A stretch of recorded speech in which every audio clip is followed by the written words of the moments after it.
గౌరవ ముఖ్యమంత్రి వర్యులు రేవంత్ రెడ్డి గారు, జిల్లాకు చెందిన సీనియర్ డిప్యూటీ సీఎం శాఖ మంత్రులు బట్టి విక్రమార్క గారికి, పెద్దలు తుమ్మల నాగేశ్వరరావు గారు, పొంగులేటి శ్రీనివాసరెడ్డి గారికి, శ్రీధర్ బాబు గారికి, సీతక్క గారికి, ఉండా సురేఖ గారికి, అలాగే వేదిక పైన గౌరవ శాసనసభ్యులకు, అధికారులకు, కలెక్టర్కు, ముఖ్యంగా పెద్ద ఎత్తున విచ్చేసిన అక్కలకు, చెల్లెళ్లకు మీ అందరు కూడా చేతులెత్తి నమస్కరిస్తూ ఈరోజు శ్రీరాముల వారిని దర్శనం చేసుకొని వారి పాదాల దగ్గర ఇందిరమ్మ ఇల్లు కార్యక్రమాన్ని చెప్పిన మాట ప్రకారం ప్రారంభిస్తున్న సందర్భంగా తెలంగాణలోని యావత్ పేద ప్రజలందరికీ కూడా శుభాకాంక్షలు తెలియజేసుకుంటూ, పేదవానికి సొంత ఇల్లు అనేది కళ.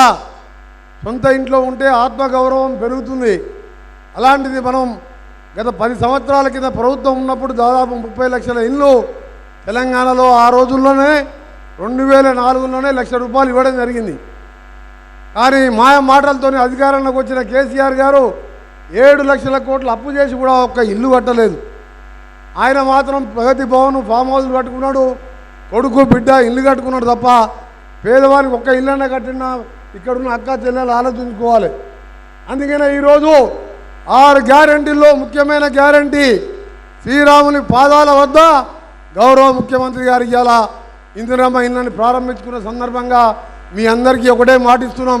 ముఖ్యమంత్రి గారి నాయకత్వంలో మంత్రులందరం, ఎమ్మెల్యేలం ఈ 5 ఏళ్ళ పేద ప్రజల కోసం పనిచేస్తాం.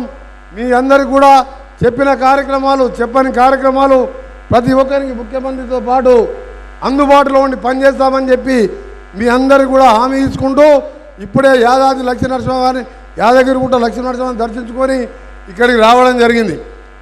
ఈరోజు మన భద్రాచలం ఇన్ఛార్జ్ మినిస్టర్, ఖమ్మం జిల్లా మినిస్టర్గా మంత్రి గారు, ముఖ్యమంత్రి గారు కూడా రిక్వెస్ట్ చేస్తున్నా తప్పకుండా ఈ ప్రాంతాలను కూడా అభివృద్ధి చేయాలని తెలియజేసుకుంటూ, ముఖ్యంగా రైతులకు సంబంధించి కానీ అన్ని కార్యక్రమాల్లో ముందుంటాం.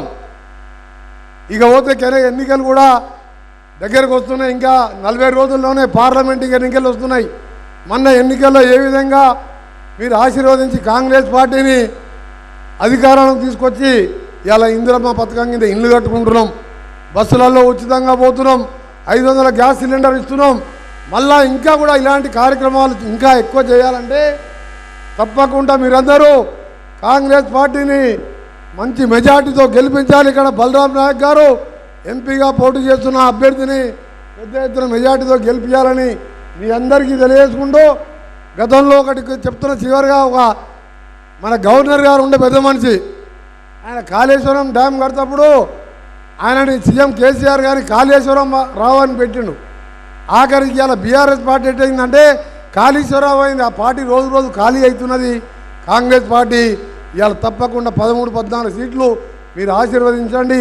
ఇంకా మంచి పనులు చేస్తూ 10 సంవత్సరాల పాటు తెలంగాణ ఇచ్చిన సోనియా గాంధీ రుణం తీసుకుంటూ అన్ని కార్యక్రమాలు చేస్తామని తెలియజేసుకుంటూ, మరొకసారి ఇందిరమ్మ పథకం లాంచ్ చేస్తున్న మా ప్రభుత్వానికి ప్రజలు పార్టీలకు అతీతంగా ఆశీర్వదించాలని కోరుకుంటూ సెలవు తీసుకుంటున్న అందరికీ నమస్కారం.